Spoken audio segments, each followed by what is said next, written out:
Death signifies the end of life, marking the irreversible end of all biological functions that sustain a living organism, and is an unavoidable reality for all living beings. Given its profound and inevitable presence in our world, death has been symbolized through personifications found in numerous religions and mythologies. For millennia, cultures worldwide have personified death through various figures, with one of the most enduring being the Grim Reaper. Typically depicted as a skeletal figure cloaked in a dark hooded robe, the Grim Reaper is often portrayed in close proximity to death, wielding a scythe to reap human souls. The scythe, symbolizing death's tool of the trade, is arguably the most iconic and fear-inducing feature associated with death itself. But why does death carry a scythe? The association of reaping instruments such as a scythe or sickle with death can be traced back to the Bible, notably in Revelation 14:14-16. And I looked, and behold a white cloud, and upon the cloud sat on like unto the Son of Man, having on his head a golden crown, and in his hand a sharp sickle. And another angel came out of the temple, crying with a loud voice to him that sat on the cloud, Thrust in thy sickle, and reap, for the time has come for thee to reap, for the harvest of the earth is ripe. And he that sat on the cloud thrust in his sickle on the earth, and the earth was reaped. But this raises another question: why did the Bible choose the scythe or sickle as the tool of death? There are several reasons behind this choice, which I've distilled into three main points. The scythe is traditionally employed for harvesting crops, notably grains such as wheat. Across various cultures, death is perceived as an integral part of the natural life cycle, akin to the harvesting of crops. The scythe symbolizes the concept that death is a requisite component of the natural order, similar to how harvesting sustains life. Consequently, the scythe is often interpreted as the instrument for harvesting souls as they transition from the mortal world to the afterlife, symbolizing the culmination of life and the journey into the beyond. The sharp blade of the scythe is traditionally employed for swift and efficient cutting of plants. In the symbolism of death, the scythe is commonly viewed as a tool for reaping or harvesting souls, underscoring the swift and inevitable nature of death itself.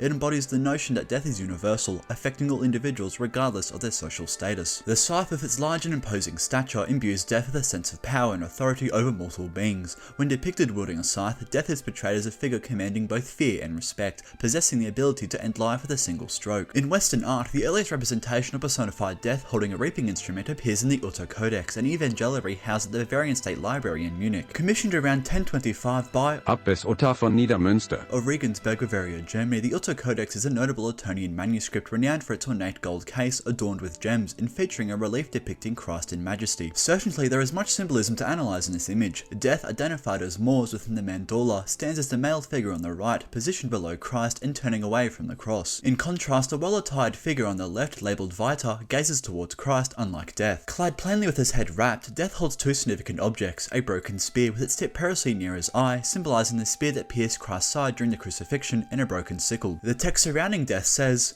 "You perish, conquered death, because you desire to conquer Christ." Here, death is depicted as neither raping nor triumphant, rather it is depicted as conquered by Christ. A more recent interpretation of this image can be found in a work from 1414 to 1415 within the Biblia Pauperum of Metten Abbey, Bavaria. In this depiction, death appears as a smiling cadaver, still holding a broken spear but notably lacking a sickle or scythe. Unlike the depiction in the Bavarian Otto Codex, where death wields a sickle but is portrayed as inefficient, the first representations resembling our modern Grim Reaper emerged 3 centuries later in Italy. Painted around 1335 to 1340 by Italian artists, these portrayals show death as triumphant and eager in its harvest of souls. The Triumph of Death, the fresco attributed to Buon amico Buffalmacco, is located in the Campo Santo, a historic structure situated at the northern boundary of the Piazza dei Miracoli in Pisa, Italy. The term Campo Santo translates literally to holy field, stemming from the belief that it was constructed around a shipload of sacred soil from Golgotha, brought to Pisa during the 12th century by Ubaldo Lanfranchi, the Archbishop of Pisa during the Third Crusade. In this painting, death is depicted with a striking appearance: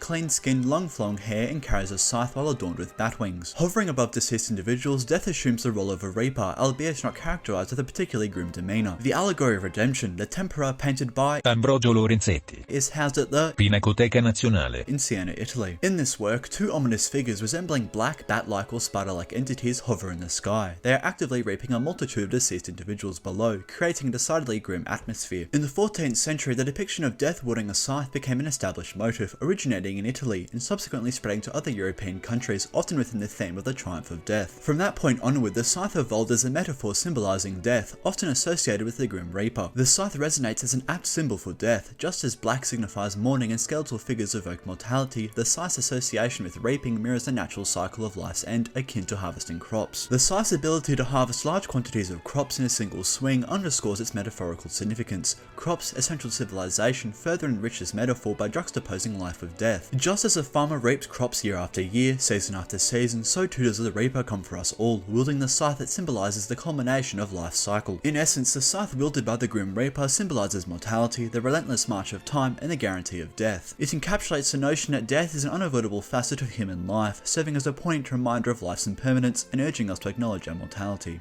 This has been me, Jack, and if you're watching this video from beyond the mortal world, please leave a comment down below.